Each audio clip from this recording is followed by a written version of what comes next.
Coming up on this edition of Southwest TV News. The Eagles Hall was packed to capacity as residents of the RM of Swift Current attended a public forum to discuss the rural water pipeline. Progress continues to be made on Swift Current's new long-term care facility. As many in society go about their daily routine focusing on their work and other responsibilities in life, many give little thought to helping out those in need.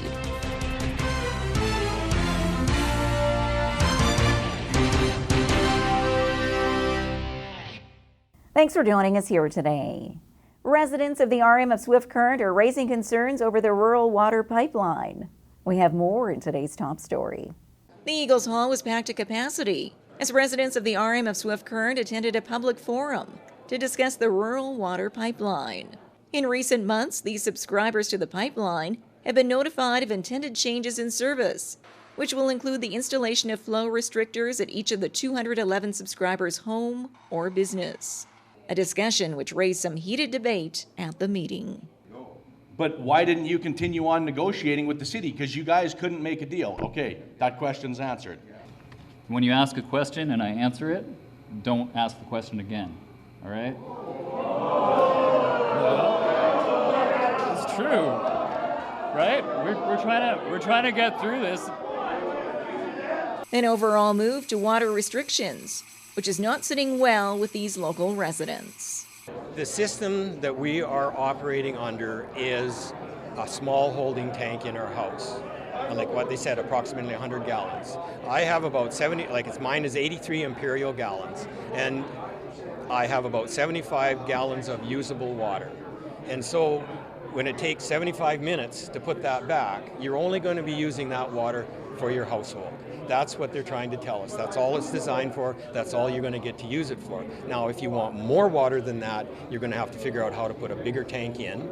And like they said, at a gallon per minute, you're only going to get 1,440 gallons. So the most you're ever going to get in a 24-hour period to use, whether you want to water trees or whatever, any other use for it would be 1,440 gallons. So it causes significant change to your current situation. According to the RM, the original infrastructure for these subdivisions was not designed to handle such growth.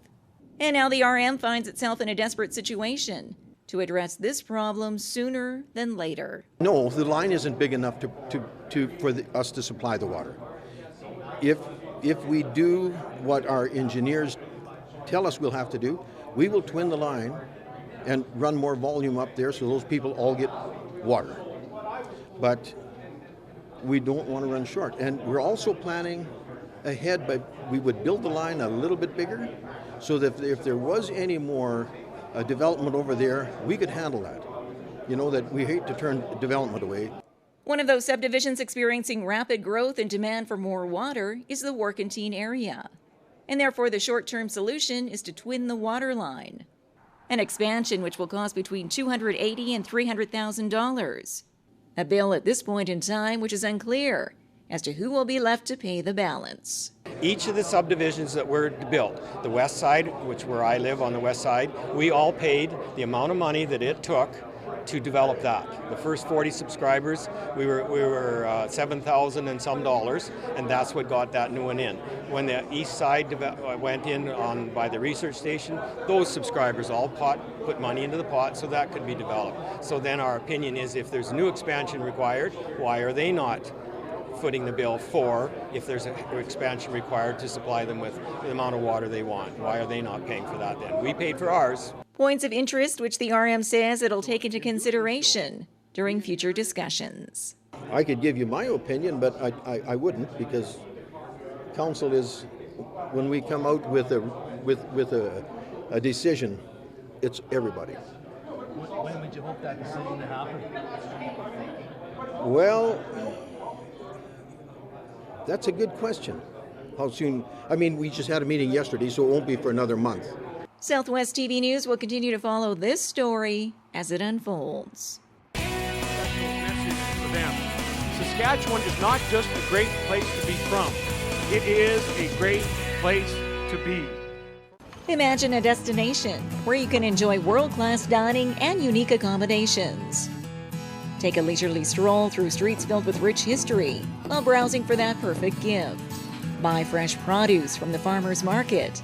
and enjoy a range of cultural events while stepping back in time to learn more about Canada's Old West. Your summer destination is awaiting you in Maple Creek. For event listings and all things Maple Creek, visit our website.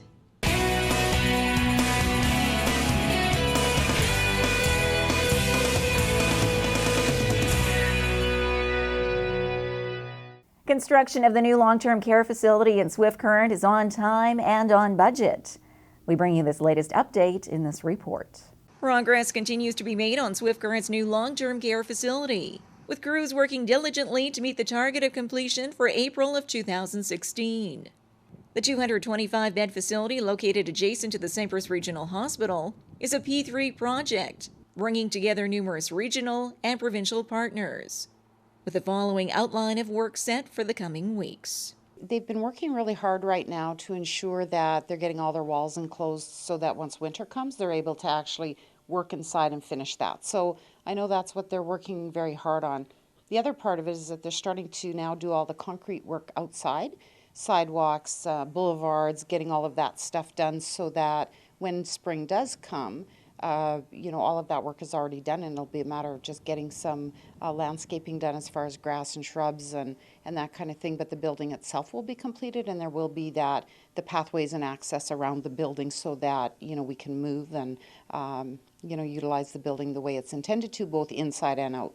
Vachon adds that work continues behind the scenes to prepare the residents and staff for the move out of the 3 current facilities into the new long-term care site next year. Change is hard for people. And so, as we work through these things, I think our staff are feeling more comfortable with the role, how they do that work.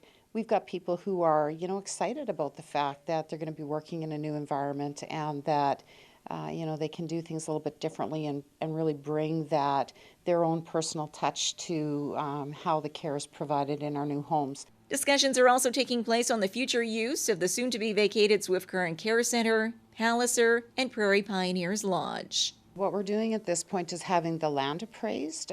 We don't believe there's value left in those buildings. The 2 that we own, of course, the Palliser is a provincial government building, so that one, they'll decide on what they're going to do. But the other 2, both of those locations may actually be valuable property for other kinds of developments. So at this point, we're having the land appraised.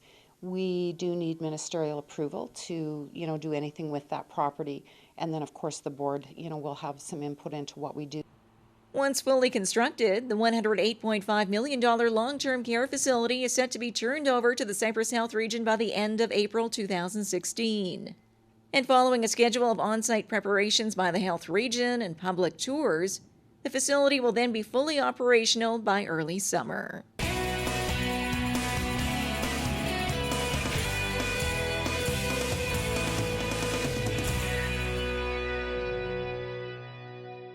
Another exciting season of Market Square returns to downtown Swift Current, featuring live entertainment, fresh garden produce, crafts, and other unique vendors.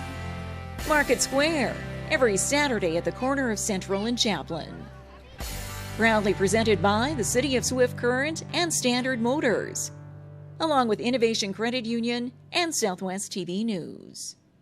A nursing student is asking you to help those in need through her Share the Good project. We find out more in this report. As many in society go about their daily routine focusing on their work and other responsibilities in life, many give little thought to helping out those in need.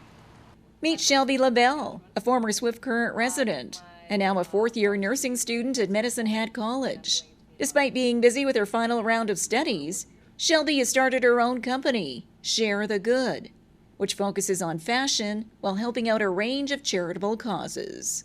I came up with it, I would say, back in January of this 2015, and I've always been, involved in helping people, hence why I'm in nursing, and I've always been passionate about helping people and making the world a better place, so I decided to come up with Share the Good.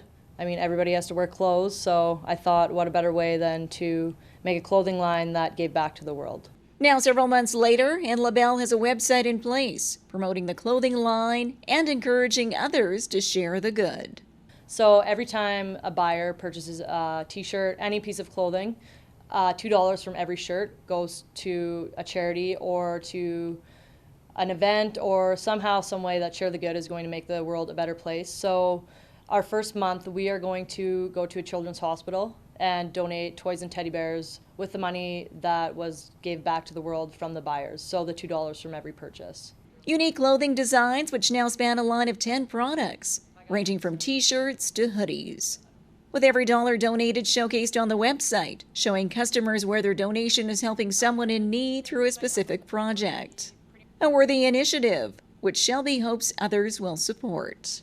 I feel like lots of kids our age nowadays take things for granted, and yeah, I like to see people giving back and helping out. More information on the Share the Good product line and the various charitable projects it supports can be found online.